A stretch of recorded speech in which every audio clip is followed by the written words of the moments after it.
Nós continuamos a estudar Jesus segundo o Evangelho de Marcos e o título da mensagem de hoje é Jesus na terra dos Gerazenos. Para nós introduzirmos o assunto aqui hoje, é preciso que nós voltemos um pouco ao que vimos no domingo passado à noite. Marcos 4:35 é o início do texto que foi objeto de mensagem aqui no domingo passado à noite, o texto começa dizendo, Marcos 4:35, não está aqui na tela. Naquele dia, sendo já tarde, Jesus disse aos discípulos, vamos passar para a outra margem. Os irmãos se lembram que Jesus estava dormindo no barco, cansado de um dia cheio de atividades, que, ao que tudo indica, foi desde o amanhecer até o entardecer. E ele estava dormindo quando veio uma tempestade, eles o acordaram, ele amainou a tempestade, ele repreendeu a tempestade e tudo voltou ao normal. Mas tudo começou quando eles estavam num lugar e Jesus disse que eles deviam passar para a outra margem. E no capítulo 5, que é o que vem depois do que examinamos no domingo passado, começa dizendo, Jesus e os discípulos chegaram à outra margem do mar, a terra dos Gerazenos. Então vamos ver dois slides. Um do Mar da Galileia, para que nós tenhamos consciência. Essa é a posição do Mar da Galileia. E o Rio Jordão começa lá em cima e depois continua descendo, vai até o Mar Salgado. Então a terra dos Gesarenos está mais ou menos aqui embaixo. Eu esqueci minha caneta lá no gabinete. Mas, então, seria daquele extremo lá até aqui, porque ele falou para passar para outra margem, seria na margem oposta. Agora vamos ver o outro mapa, que nos dá uma ideia do lugar. Não está nítido, né? Mas aqui fica a cidade de Gerasa, 8 quilômetros da margem do rio, do lugar onde Jesus aportou. O texto diz, ao desembarcar, verso 2, depois de atravessar o mar, depois de enfrentar aquela tempestade, ao desembarcar, logo um homem possuído de espírito imundo veio dos túmulos ao encontro de Jesus. Esse homem vivia nos túmulos e os irmãos podem ver como o inimigo faz com que as pessoas prisioneiras dele vivam em lugares como os sepulcros. Eu não creio que ninguém gostaria de morar, residir lá, mas ele veio de lá. O texto diz, ao desembarcar, logo um homem possuído de espírito imundo veio dos túmulos ao encontro dele. A descrição do estado deste homem é feita nos versos seguintes. O texto diz, inicialmente, no 3a, que ele vivia nos túmulos.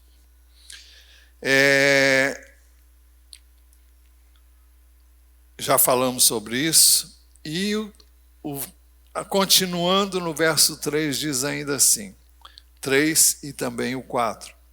Ninguém podia prendê-lo, nem mesmo concorrentes, porque tendo sido muitas vezes preso com correntes e cadeias, as cadeias foram quebradas por ele e as correntes foram despedaçadas e ninguém conseguia dominá-lo. Nós vamos ver rapidamente por que isso acontecia. Esse homem tinha uma força descomunal e como só acontece também com pessoas endemoniadas. E o texto continua dizendo no verso 5, ele andava sempre de noite e de dia, gritando por entre os túmulos e pelos montes, ferindo-se com pedras.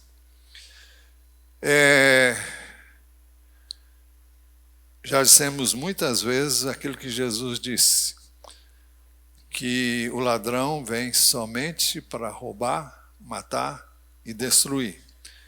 Leva a vida o nível mais baixo possível e imaginável, e a ponto de ferir-se com pedras, ferir o seu próprio corpo. O texto diz também no versos seguintes, que quando de longe, versos 6 e 7, quando de longe viu Jesus, correu e prostrou-se diante dele, gritando em alta voz: "O que você quer comigo, Jesus, Filho do Deus Altíssimo? Por Deus, peço-lhe que não me atormentes." É interessante o que ele diz para Jesus e o que ele faz. Quando ele vê Jesus, ele corre na direção de Jesus. A impressão que a gente tinha é que ele devia correr de Jesus. Mas ele corre e se prostra diante de Jesus. E ele gritou em alta voz: "O que você quer comigo?" E ele reconheceu: Jesus, Filho do Deus Altíssimo. É interessante que no mundo espiritual, o mundo espiritual reconhecia, porque não podia deixar de ser diferente, quem Jesus era. Porque todos sabiam quem Jesus era, quando ele esteve aqui como homem, por isso que ele gritou em alta voz: "O que você quer comigo, Jesus, Filho do Deus Altíssimo?" Nós vamos ver que Jesus foi àquele lugar exatamente para libertar esse homem. Ele atravessou o mar inteirinho e chegou ao outro lado com esse propósito. E parece que aquele que estava endemoniado, aliás, os demônios que nele estavam, puderam perceber que Jesus tinha ido lá para libertar aquele homem. Então, quando ele diz: "O que você quer comigo?", quem estava falando aqui não era aquele homem, mas sim os espíritos malignos que nele estavam.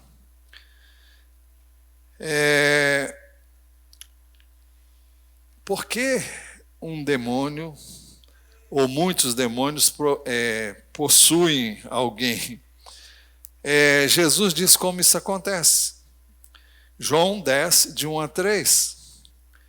Em verdade, lhes digo, quem não entra no curral das ovelhas pela porta, mas sobe por outro lugar, esse é ladrão e salteador. Como é que o inimigo age na vida das pessoas? Nós falamos hoje cedo aqui, através de brechas, de portas e janelas que são abertas para que ele entre e assole.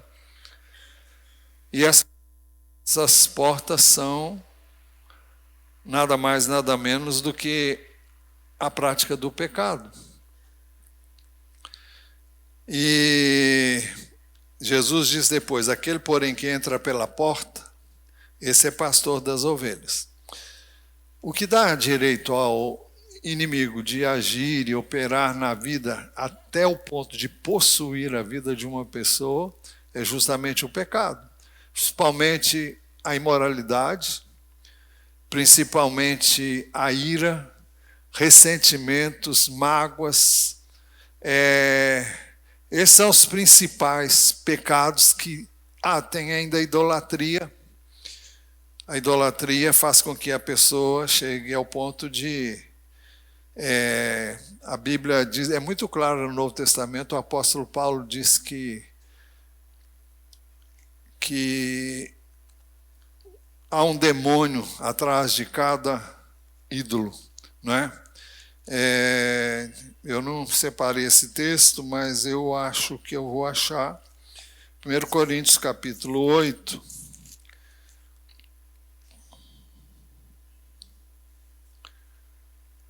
Deixe-me ver se acho mesmo, né? Aqui ou no... Não. Capítulo 10.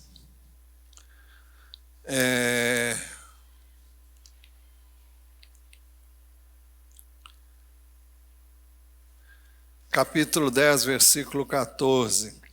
Portanto, meus amados, fujam da idolatria. Falo como a pessoas sábias. Julguem vocês mesmos o que digo. Não é fato que o cálice da bênção que abençoamos é a comunhão do sangue de Cristo? E não é o fato que o pão que partimos é a comunhão do corpo de Cristo? Porque nós, embora muitos, somos unicamente um pão, um só corpo, porque todos participamos de um único pão. Considerem o Israel segundo a carne. Não é verdade que aqueles que se alimentam do sacrifício são participantes do altar? O que quero dizer com isso? Que o que é sacrificado ao ídolo é alguma coisa? Ou que o próprio ídolo tem algum valor? Não. Digo que as coisas que a eles sacrificam são sacrificadas a demônios e não a Deus. E eu não quero que vocês estejam em comunhão com os demônios. Vocês não podem beber o cálice do Senhor e o cálice dos demônios. Não podem ser participantes da mesa do Senhor e da mesa dos demônios. Ou provocaremos ciúmes no Senhor. Somos, por acaso, mais fortes do que Ele? Ele estava se referindo àqueles que participavam de cerimônias onde eram oferecidas comidas que eram sacrificadas a ídolos. E ele diz que aquilo que é oferecido a ídolos é oferecido a demônios. E quando isso é feito, dá oportunidade a que esses demônios venham a tomar posse de quem se envolve com essas práticas. Pois bem, então são portas e janelas que são abertas e que dão ensejo aos demônios de possuírem alguma pessoa. Mas, então, é assim que os demônios, é assim que Satanás atua possuindo uma pessoa.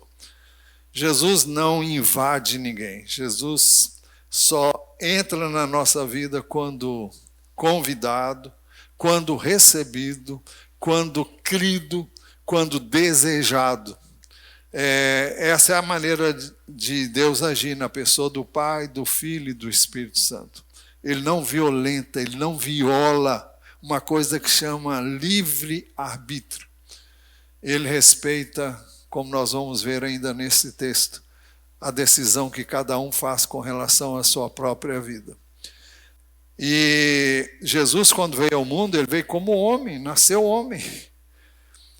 Ele veio aqui como homem para se revelar aos homens e para que todo aquele que nele cresce pudesse ter a vida eterna.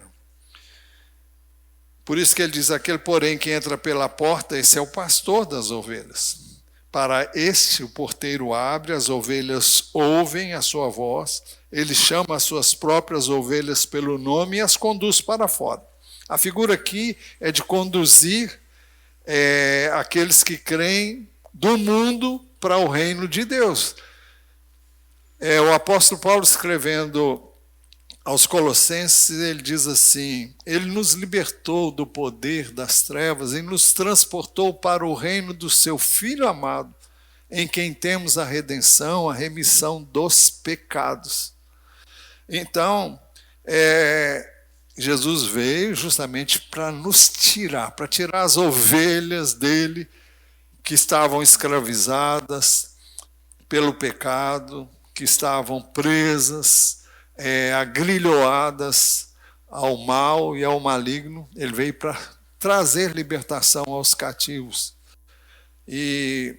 Mas ele veio pela porta. Ele entrou aqui como homem. E ele nunca forçou ninguém a crer e a recebê-lo. Agora, interessante é que o demônio, o que representava os demônios, porque não era um só, ele disse: por Deus, peço-lhe que não me atormentes. Interessante, o atormentador pedindo para não ser atormentado. Na parábola do rico e do Lázaro, isso é registrado em Lucas, e eu separei os versos 23 a 25 de Lucas 16. Na parábola que Jesus contou do rico e do mendigo que tinha o nome de Lázaro, diz assim: no inferno, estando em tormentos, o rico levantou os olhos e viu ao longe Abraão e Lázaro junto dele. Ou seja, Lázaro estava onde Abraão estava. Então, gritando, disse: pai Abraão, tenha misericórdia de mim e mande que Lázaro molhe a ponta do dedo em água e me refresque a língua, porque estou atormentado neste fogo. Mas Abraão disse: filho, lembre-se de que você recebeu os seus bens durante a vida, enquanto Lázaro só teve males. Agora, porém, ele está consolado aqui, enquanto você está em tormentos. Bem, não vamos falar sobre a parábola em si, porque implicaria em nos desviarmos totalmente da rota, mas 3 vezes o texto fala no inferno, estando em tormentos, porque estou atormentado nesse fogo, enquanto você está em tormentos. E eu creio que os demônios ainda não estão no lugar definitivo deles, e eles temem serem mandados para um lugar de tormento. Não há muita luz sobre esse assunto. Se não temos, é porque Deus não quis que tivéssemos, e nós nem temos que nos aprofundar nisso, porque não tem nada a ver conosco. Mas a Bíblia fala sobre alguma coisa sobre o lago de fogo, onde o diabo e seus anjos serão lançados.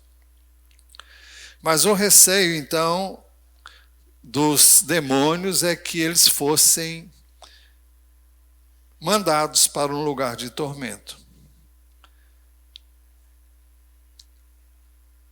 Continuando no texto, diz assim: ele disse isso porque Jesus tinha dito a ele: espírito imundo, saia desse homem.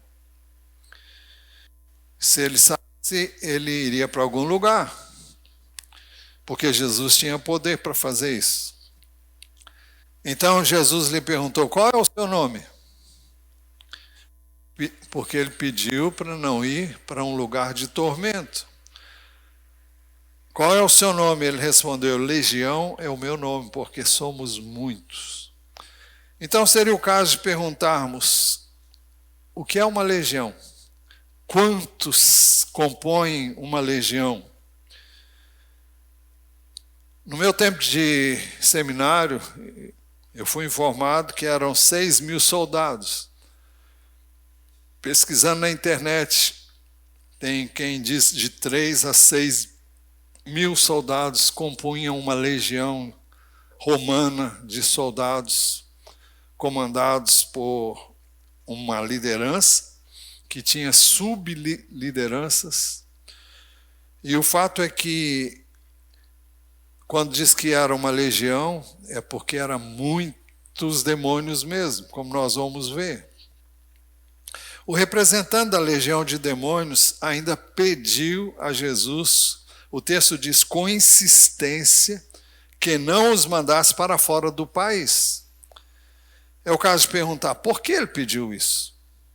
Eu não sei. Talvez porque eles viessem a cair numa outra jurisdição. Os irmãos viram quando nós estudamos recentemente sobre o conflito que Daniel viveu, aliás, que aconteceu nas regiões celestes enquanto ele estava orando, pedindo revelação ao Senhor, estava jejuando por isso.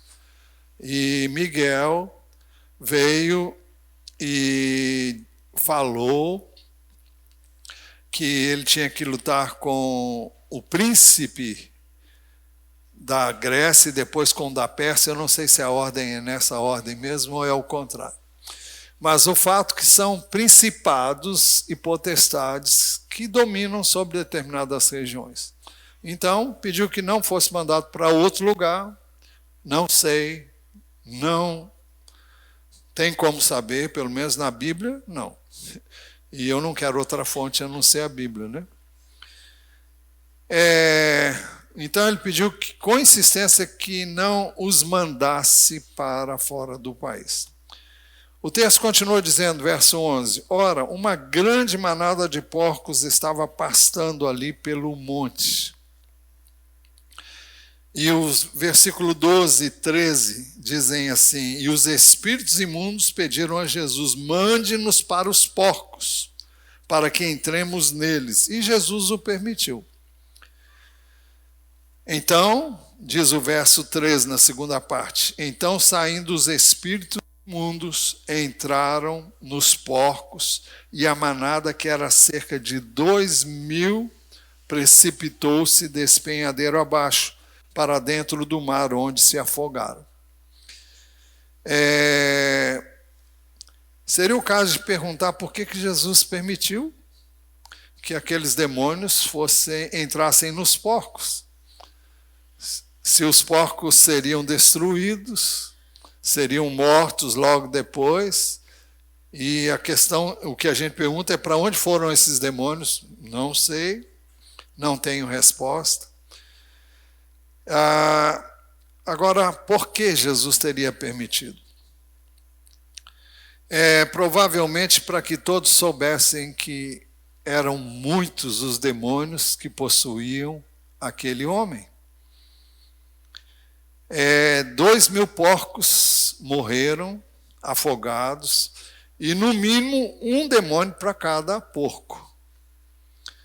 E os irmãos observam que aquele homem, o único homem, tinha uma legião nele.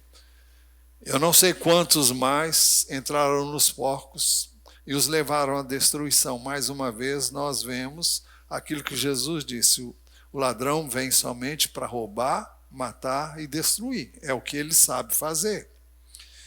Mas, ao saberem os outros do número de demônios que possuíam aquela pessoa, principalmente os discípulos, tomariam conhecimento da grandiosidade do que Jesus havia feito naquele momento, ao libertá-lo de, no mínimo, 2.000 demônios que possuíam aquele homem, com o propósito de afligi-lo, de causar destruição na vida dele. O texto diz, e a manada, que era cerca de 2.000, precipitou-se da despenhadeiro abaixo para dentro do mar, onde se afogaram. Pois bem, isso se tornou visível aos olhos dos discípulos, que puderam ver com os olhos deles aquilo que estava acontecendo e aquilo que acontecia no mundo espiritual. Jesus permitiu que fosse concretizado para que eles soubessem que eram muitos e para que todos soubessem que ele tem o poder sobre os demônios.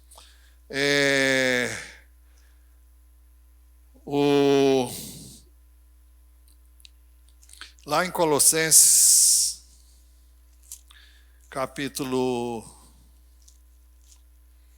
1,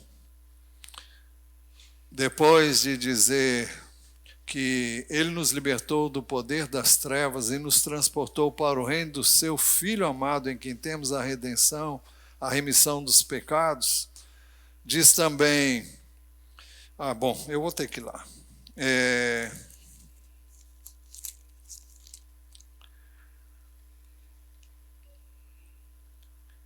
Ele é a imagem do Deus invisível, primogenitor da criação, pois nele foi tal. Pois nele foram criadas todas as coisas, nos céus e sobre a terra, as visíveis e as invisíveis, sejam tronos, sejam soberanias, quer principados, quer potestades, tudo foi criado por meio dele e para ele. Esses que hoje, e desde o início do mundo, são demônios, eram anjos, e estavam servindo a Deus até que se rebelaram contra Deus. Não vamos entrar em detalhes, mas tudo foi criado por ele. E por razões que só Deus sabe, até certo ponto podemos entender, esses demônios cumprem o propósito de Deus até que venha o fim de todas as coisas, e Deus sabe o que faz, como faz e por que faz, né? Muito bem. Vamos para o verso seguinte, verso 14, verso 14a. O texto diz: os que tratavam dos porcos fugiram e foram anunciá-los na cidade pelos campos. Por que eles fugiram? Com medo do que Jesus havia feito? Parece que sim. Seria o caso de perguntar, medo do que eles tinham que prestar contas aos donos dos porcos, porque eles estavam cuidando deles. E como explicar tal coisa? E então eles saíram proclamando. O texto diz: e foram anunciá-lo na cidade pelos campos. E o verso 14 ainda diz: então o povo saiu para ver o que tinha acontecido.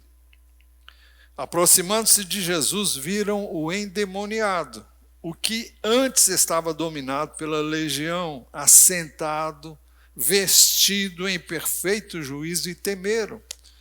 É interessante, eles não temeram a Deus. Eles tiveram medo de Jesus. Medo do que Jesus podia fazer. Ele matou 2.000 porcos. Por causa da libertação que Jesus trouxe a esse homem, nós perdemos 2.000 porcos. Que outro prejuízo ele poderia causar? Isso nos faz ver a dureza de coração que leva as pessoas a verem aspectos que não são verdadeiros e a temerem o que não deviam temer. Deviam dar graças a Deus porque aquele homem fora liberto, fora salvo, como nós vamos ver. E, no entanto, eles temeram. O verso 16 diz: os que haviam presenciado os fatos contaram-lhes, isto é, os que tinham sido testemunhas oculares dos fatos, contaram aos que vinham chegando o que havia acontecido ao endemoniado, e também falaram a respeito dos porcos. Quando, no verso 17 diz: ao saberem o que havia ocorrido, o povo começou a pedir com insistência que Jesus se retirasse da terra deles. Jesus não era bem-vindo ali, não foi bem-vindo ali, justamente porque a presença dele causou um prejuízo enorme na visão daqueles que ali moravam. Quem morava naquela terra? Eram povos gentios, pagãos. Alguns falam que eram alguns judeus que haviam apostatado da fé judaica, que moravam naquela região.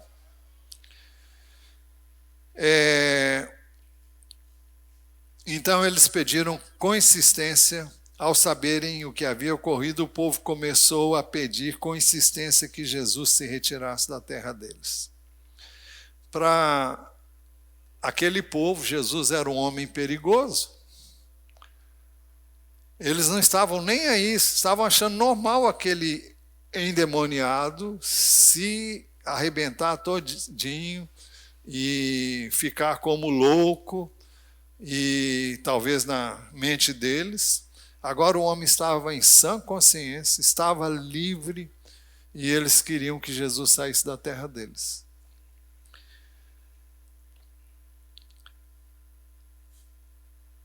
Então, como já dissemos anteriormente, Deus, na pessoa do Pai, do Filho e do Espírito Santo, nunca violenta ninguém. E se é uma coisa que Deus respeita, é o livre-arbítrio. O Salmo 115 diz assim: os céus são os céus do Senhor, mas a terra deu a ele e aos filhos dos homens.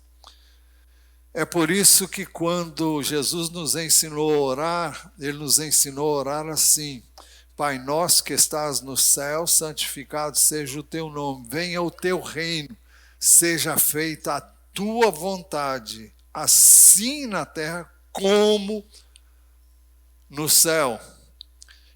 Seja feita a tua vontade, assim na terra como no céu. Então, Jesus nos ensinou a pedir que a vontade de Deus fosse feita aqui na terra. E a vontade de Deus é feita aqui na terra quando nós pedimos. Porque Ele deu a terra ao homem. E o homem entregou de mão beijada para o inimigo, quando ele pecou. E se o homem quer a intervenção de Deus, ele tem que pedir a Deus. E é por isso que é importante a gente orar e clamar a Deus e pedir que venha o reino dele, que ele venha exercer o seu governo, o seu domínio sobre as nossas vidas, que ele venha alcançar aqueles que desejamos ver alcançados. Então, Deus age sempre através da oração. Deus respeita o livre-arbítrio das pessoas.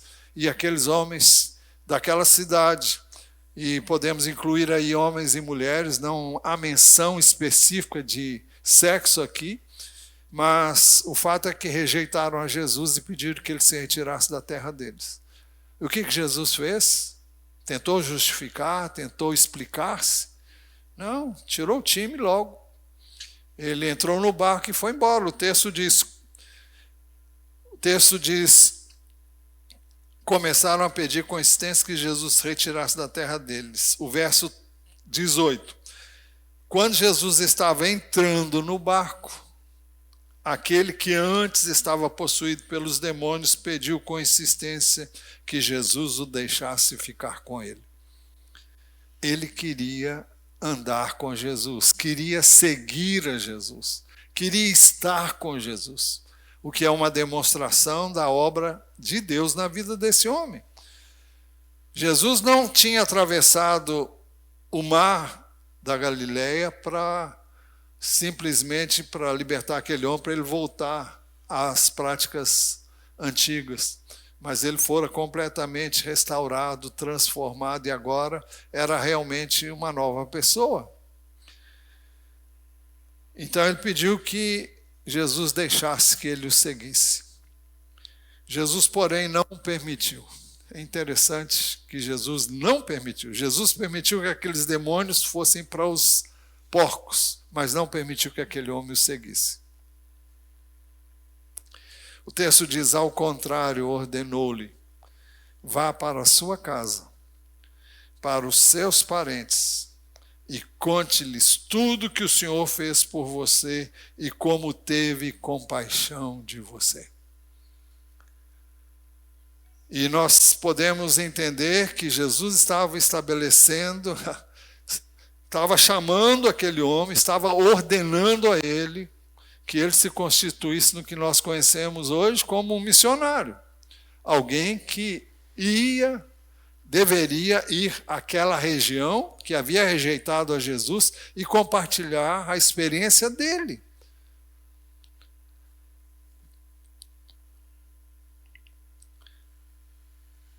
Aquele homem tinha uma história para contar. Por isso Jesus disse, vá para a sua casa, para os seus parentes e conte-lhes tudo que o Senhor fez por você e como teve compaixão de você.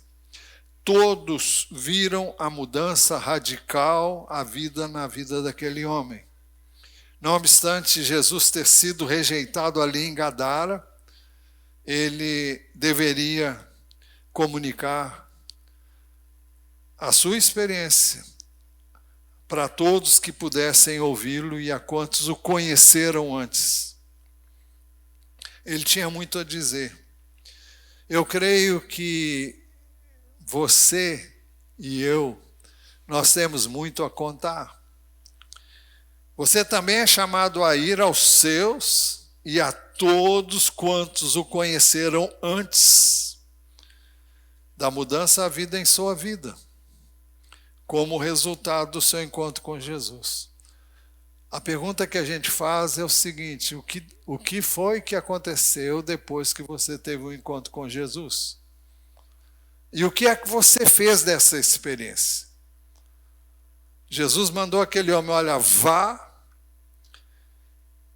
para a sua casa, para os seus parentes e conte-lhes tudo que o Senhor fez por você e como teve compaixão de você. Você não precisa saber muita coisa, é só contar o que aconteceu com a sua vida. Eu não tive uma experiência assim, mas você tem algo a contar. Nós temos algo a contar. O texto diz: então ele foi e começou a proclamar em Decápolis tudo que Jesus lhe tinha feito, e todos se admiravam. Todos se admiravam, sim. Pode parecer pouco. Você pode estar perguntando: o que é Decápolis? Deca fala de 10. Polis fala de cidade. 10 cidades. Vamos ver os slides 3 e 4 para entender o que é Decápolis, onde Jesus o mandou. Esse primeiro mapa não mostra muito claramente, mas é um mapa maior. Vamos ver o próximo, que vai ficar menor, mas vai explicar. Conte a partir lá de cima.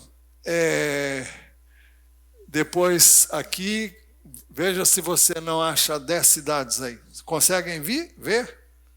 Dá para contar? Deu 10? Tá. Então, essas cidades ficavam do outro lado do Jordão, com exceção de Escitópolis, que ficava do lado do povo de Israel. Era a única cidade que ficava desse lado, do lado oeste. As outras ficavam do lado leste. E foi para esses lugares que esse homem foi. E com certeza todos esses lugares tinham conhecido esse homem. O texto não diz quanto tempo ele ficou nesse estado, mas o texto... Então ele foi e começou a proclamar em Decápolis tudo o que Jesus lhe tinha feito, e todos se admiravam. Então, Decápolis significa 10 cidades, é o conjunto de uma dezena de cidades, com exceção de Escitópolis, que é essa que fica do lado de cá. Ela hoje é chamada de Beth-shean. Muito bem. As mais importantes cidades foram Filadélfia, hoje é Amã, Gerasa, onde aconteceu o fato, Pela, Gadara, Ipos e Damasco. Para concluir, quando eu era comerciante em Brasília, assim que tive um encontro marcante com o Senhor, eu não vou contar meu testemunho todo, mas eu fui criado no Evangelho, fui batizado aos 9 anos de idade, 9 anos e 9 meses, mais precisamente. E eu creio que eu fiz aquilo com a consciência que eu tinha naquela idade. Eu creio que o Senhor honrou a minha decisão naquela época, mas simplesmente eu fui influenciado por parentes da minha idade que me levaram por caminhos tortuosos. Não fiz coisas terríveis, não, mas na minha consciência, coisas que eu não devia fazer. e que hoje todos aqueles que não conhecem o Senhor fazem, e fazem como se fosse certo. Mas depois disso eu fui para Brasília. Em Brasília me casei. Eu tinha já 5 anos aproximadamente, 5 anos de casado, quando eu tive um encontro com Jesus que marcou profundamente minha vida. E foi assim, da noite para o dia. Tinham pessoas que oravam por mim. Eu tinha uma empresa, e nessa empresa trabalhavam só crentes, porque eu queria gente de confiança. Então, trouxe um trouxe o outro, e foi trazendo. Eram todos membros de uma única igreja, que ficava no Núcleo Bandeirante. Quem conhece Brasília hoje, é uma cidade satélite, é onde Brasília começou. E eles eram da primeira igreja batista do Núcleo Bandeirante. E nós passamos a ter cultos lá na loja, e tínhamos culto todo dia. E no sábado tinha um culto que tinha a finalidade de alcançar outras pessoas não crentes. Tivemos isso por muito tempo. Aquelas pessoas oraram muito por mim. E eu encontrei o Senhor de uma maneira que mudou completamente a minha vida. O dia que eu encontrei, tive certeza plena da minha salvação pela graça, não como eu tenho hoje, do que é a graça de Deus, mas eu senti o desejo enorme de compartilhar a minha fé. Eu já disse aqui para vocês, na época eu tive a oportunidade de fazer um treinamento na Cruzada Estudantil e Profissional para Cristo, que na época, entre outros materiais, tinha aquele folheto das 4 leis espirituais. Fiz um treinamento em São Paulo, fiz um treinamento em Belo Horizonte, e depois levei esse treinamento para Brasília, porque eu nunca deixei de frequentar a igreja, não. Mas até esse momento ainda não tinha sido transformado. Todavia, levei depois, mais tarde, esse treinamento para Memorial de Brasília. E através desse treinamento eu aprendi a compartilhar minha fé. E eu fui à minha terra, fui de casa em casa, visitei todos os meus parentes, um por um, e testemunhei de Jesus para cada família. E testemunhei de Jesus para todas as pessoas que quiseram me ouvir e deixaram eu falar. E eu usava o folheto das 4 leis, apresentava o plano da salvação e fazia o apelo. Bem, o resultado disso, uma tia se converteu de verdade, hoje ela está com o Senhor. Uma sobrinha permanece firme em Jesus. E alguns parentes bem próximos, muito próximos da família mesmo. Minha irmã, por exemplo, naquela época eu testemunhei de Jesus para ela, ela não aceitou, mas mais tarde ela veio a ter um encontro com Jesus que mudou totalmente a sua vida. Mas o fato é que eu fiz o que senti impulsionado a fazer. Eu era comerciante, como eu já disse para vocês, e a empresa cresceu.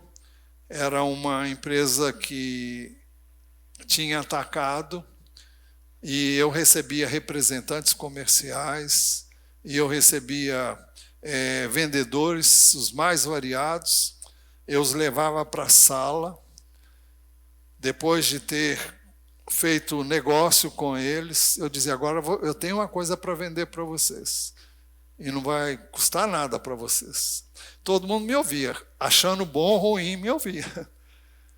E eu testemunhava Jesus para todo mundo que entrava ali. Não ficava um sem ouvir de Jesus.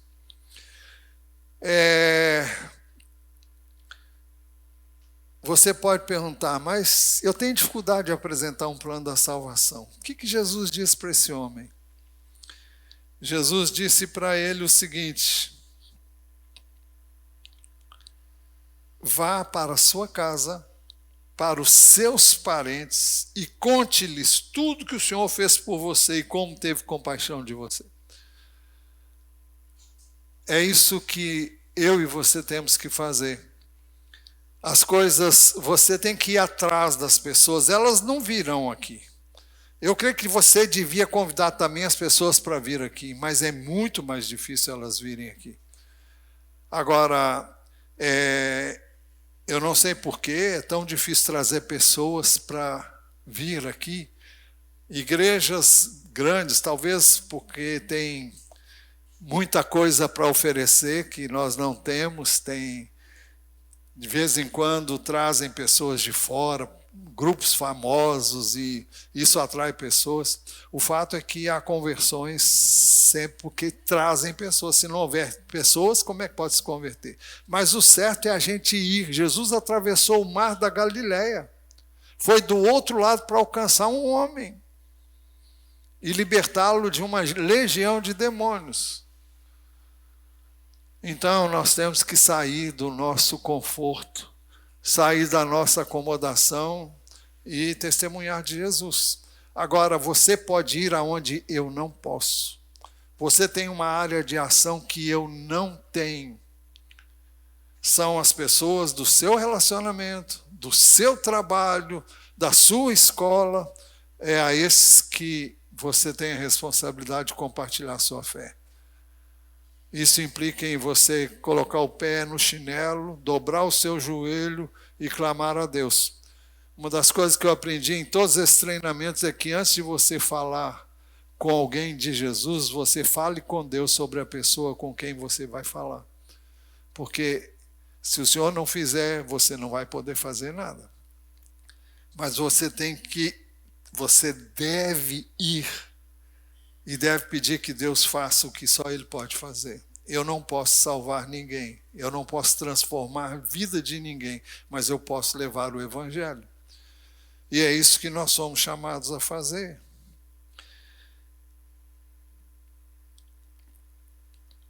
Então, a você, a todos nós, o Senhor diz: vá para a sua casa, para os seus parentes e conte-lhes tudo que o Senhor fez por você e como teve compaixão de você.